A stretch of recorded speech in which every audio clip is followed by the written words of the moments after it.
Waraan keessa waggaa sadi guutuu waraanum kee ture dhiista waraanatti deebi'e. Mee opidiyoo tanaan opidiyoo am opidiyoo mabbii bulchuu jira miti. Opidiyoon afaan Ingiliffaa barnoota hin qabneef afaan Ingiliffa dhiban. Iskuula kutum kudhanfaa jiddee basaastee akkasumaan angoodhu dhufte duunisi kanaaf afaan Ingiliffa dhiban jennaan. Opidiyoon afaan Oromoo illee yoon beentaa dhiikka afaan Oromoo jechettu yoon beentaa afaan kan beeta afaan Tigreeti malaaddeetti dhalate birmaddummaa jechuun maal jechuudha. Mee jechuun maal birmaddummaa jedhu Oromiyaa keessa labsi maani birmaddummaa. Birmaddummaa jechuuni biyyi walabtaa tokko qaamolee alaatiin external forcein dhufte waraanamte birmaddummaa biyyaattu qamaa jettaa jechuudha. Kun birmaddummaa biyyaatiin waliin qabat is a civil war shifta lama waladhuu jira jechuudha. Waraabes gan 27 biyyaacha ture waraabes gan 27 plus 3 biyyaachuu jirutti midhaan irra wal dhabe hadhe wal balleesse jechuudha. So si uumat mobilize ittiin godhachuuf birmaddummaa biyya jedhan. Mentaaliti tan uummata Itoophiyaa kun diqqoo sammuun isaa sammuu uummata Itoophiyaa duriyyuu shakki qaba. Am garuu yanaa qulqulloofte jechuudha. Uummata sadarkaa kana sobame gareen maafiyaa gareen hiikka jecha hin beekne jecha birmaddummaa jedhu opidiyoon jecha birmaddummaa jedhu hiikka atilis man fakkeessi jecha gaachan sirna fa'a adoo fayyadamte. That is right. Waraanni kun kan godhamuu jiru sirni lama waladhuu jiraachuu sirni yuunitarii Atsee Minilik sirni Ekheraatii fi sirni wayyaanee hagan 27 uummata garboomsa ture waladhee jechuudha. As keessatti Oromooleen karaa ofiitii walabummaa ofii gaafachuuf karaa tokkoon gurmaa'ee loluu jira ta'uu dandeenya. Waan sun dabarte birmaddummaa biyyaa onaan jette an akka malee natti ulfaatti jechuudha. Am labsitan keessatti tokko wanni tolchuu fedhan cuftiin mirgi namooma sarbuu fi jettan. Itoophiyaa keessa mirgi namooma waggaa 3 sarbamaatum ture ifatti ammoo waggaa 2 dabre. Mee fakkeenyum gabaaba sii kenna. Mirgi namooma jechuun mirgi diqqayyaan salphaan diktaatarii kamillee namirraan fudhan addunyaa gubbaatti Afrikaa keessalleetti mirgi dubbachuu mirgi yaaduu fi bilisaan ibsachuuti. Afrikaa keessatti waan dhibidhiiti Keeniyaa olla teenna fudhachuu dandeetta biyya Afrikaa tan cufa na qabsiis waan Isaayyaas Afwerqi dabarte pirezidaantii biyyatti hararra yaamte kophee fuula darbattaa rabsitaa jechuudha. Itoophiyaa keessatti dishta Ginee dhiyootaan nagaan nu wayyaa jedhee itti baafatanii Itoophiyaan nagaa Itoophiyaan jaalalaa Itoophiyaan tokkummaa mucaa nagaa gaafate lubbuun atte mucaa boolchite mucaan ifam gaafate jechuudha. Itoophiyaa keessa nagaa labsite naan in nyaatamta. Garte Ekheraa abaarte naan in nyaatamta. Hacaaluu Hundeessaa maaf ijjeessan? Hacaaluu Hundeessaa Minilik yakkamaa waan jedheef jaarsortoora gadi 200tiin du'i maqaa dhoofteedhaan Hacaaluu Hundeessaa galaafatanii jechuudha. Sirni kabaj ilmaan nama caalaa Ekheraa falfaltuu kabaj qabu ilma namaati kabaj qabaachuu hin danda'u mirgi ilma nama yaaduu hin danda'u jechuudha. Hiikka birmaddummaa warri hin galiniif mirgi namoomaa kabachiisuu hin danda'anii jechuudha. Kaani shororkeessaa TPLF dhabamsiisuu jedhan. Shororkeessaa TPLF dhabamsiisuu jedhan. Mee dhugum dubbannaa sa'aatii ammaan tana Oromiyaa keessatti uummata biyyatti kan shororkeessuu jiru waggaa 3 kan shororkeessaa tur TPLF ma biyya ammarfa. Mee waggaa 27 achinu waggaa 27 gad baate shororkeessaa nu edha biyya amma dhiifam gaafate araaramaniif jiran. Nam beelqab tokko akkinni midhaan hin argan godhanii karaatti cufuun shororkeessummaa. Uummata beeleewwan geembaduu jira konkolaataan bir dhaqan gargaar dhaabbileen mirga namooma dhaabbileen gargaarsaa akka isaan dhatte midhaan hin kennineef dhowwuun shororkeessa jechuudha. Midhaan ati nyaattu yoo garaa kan keetii walii galu dadhabanii garaa si qaban shororkeessa jechuun bita suni.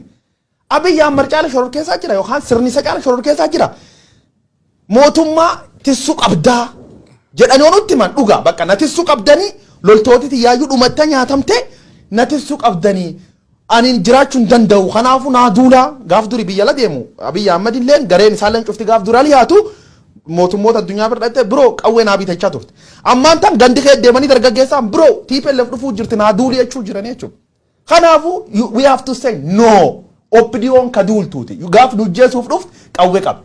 Gaaf dhiira akkasiitiin wal agartammoo uf jeesuuf waan dhuftuufi labsii yeroo muddama birmaddummaa biyya doon ta'e labsii yeroo muddama mootummaa du'e tortor angorra dhowwuuf godha waan taateef uummati biyyatti dhageetta juntaa miti jinni waliin qabsaanii shifta tana qilqilee kaa'uu qaban. Ayyee daawwattoota keenya yuun carraasii kennaa. Waraan keessa waggaa 3 guutuu waraanum kee ture dhiista waraanatti deebi'e. Mee opidiyoo tanaan opidiyoo mabbii bulchuu jira miti. Opidiyoon afaan Ingiliffaa barnoota hin qabneef afaan Ingiliffa dhiban. Iskuula kutum kudhanfaa jiddee basaastee akkasumaan angoodhu dhufte duunisi kanaaf afaan Ingiliffa dhiban jennaan. Opidiyoon afaan Oromoo illee yoon beentaa dhiikka afaan Oromoo jechettu yoon beentaa afaan kan beeta afaan Tigreeti malaaddeetti dhalate birmaddummaa jechuun maal jechuudha. Mee jechuun maal birmaddummaa jedhu Oromiyaa keessa labsi maani birmaddummaa. Birmaddummaa jechuun biyyi walabtaa tokko qaamolee alaatiin external forcein dhufte waraanamte birmadummaa biyyaattu qamaa itti jechuudha. Kun birmadummaa biyyaatiin waliin qabat is a civil war. Shifta lama waladhuu jira jechuudha. Waraabes gan 27 biyyaacha ture. Waraabes gan 27 plus 3 biyyaachuu jirutti midhaan irra wal dhabee hadha wal balleesse jechuudha. So si uumat mobilize ittiin godhachuuf birmadummaa biyyaa jedhan. Mentaaliti tan uummata Itoophiyaa kun diqqoo sammuun isaa sammuu uummata Itoophiyaa duriyyuu shakki qaba. Am garuu yanaa qulqulloofte jechuudha. Uummata sadarkaa kana sobame gareen maafiyaa gareen hiika jechaan beeni jecha birmadummaa jedhu opinion jecha birmadummaa jedhu hiika atilis man fakkeessi jecha gaachan sirnafa adoo fayyadamte. That is right. Waraanni kun ka godhamuu jiru sirni lama waladhuu jiraachuu sirni unitary ate minilik sirni khiraatii fi sirni wayyaanee hagan 27 uummata garboomsa ture waladhee jechuudha. As keessatti Oromooleen karaa ofiitii walabummaa ofii gaafachuuf karaa tokkoon gurmaa'ee loluu jira ta'uu dandeenya. Waan sun dabart birmadummaa biyyaa onaan jette an akka malee natti ulfaatti jechuudha. Am labsiitan keessatti tokkoonni tolchuu fedhan cuftiin mirgi namooma sarbuu fi jettan. Itoophiyaa keessa mirgi namooma wagga 3 sarbamaatum ture ifatti ammoo wagga 2 dabre. Mee fakkeenyum gabaaba sii kenna. Mirgi namooma jechuun mirgi diqqayyaan salphaan diktaatarii kamillee namirraan fudhanna addunyaa gubbaatti Afrikaa keessalleetti mirgi dubbachuu mirgi yaaduu fi bilisaan ibsachuuti. Afrikaa keessatti waan dhibiriiti Keeniyaa olla teenna fudhachuu dandeetta biyya Afrikaa tan cufa na qabsiis waan Isaayyaas Afwerqi dabarte pirezidaantii biyyatti hararra yaamte kophee fuula darbatta arrabsitaa jechuudha. Itoophiyaa keessatti dishta Ginee dhiyootaan nagaan nu wayyaa jedhee itti baafatanii Itoophiyaan jaalalaa Itoophiyaan tokkummaa mucaa nagaa gaafate lubbu natte mucaa boochite mucaan dhiifam gaafate jechuudha. Itoophiyaa keessatti nagaa labsite naan in nyaatamta. Garte ekera abaarte naan in nyaatamta. Hacaaluu Hundeessaa maaf ijjeessan?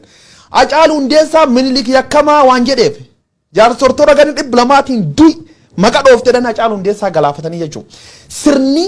Sirni kabaj ilmaan nama caalaa ekera falfaltuu kabaj qabu ilma namaati kabaj qabaachuu hin danda'u mirgi ilma nama yaaduu hin danda'u jechuudha. Hiika birmadummaa warri hin galiniif mirgi namoomaa kabachiisuu hin danda'anii jechuudha. Kaani shororkeessaa TPLF dhabamsiisuu jedhan.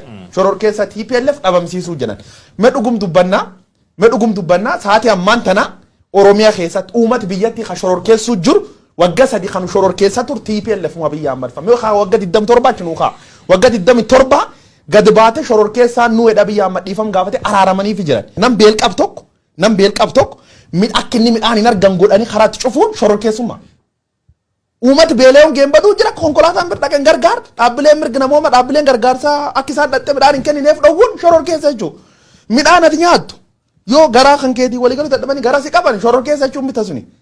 Abiyyi Ahmad caala shororkeessaa jira yookaan sirni isa caala shororkeessaa jira.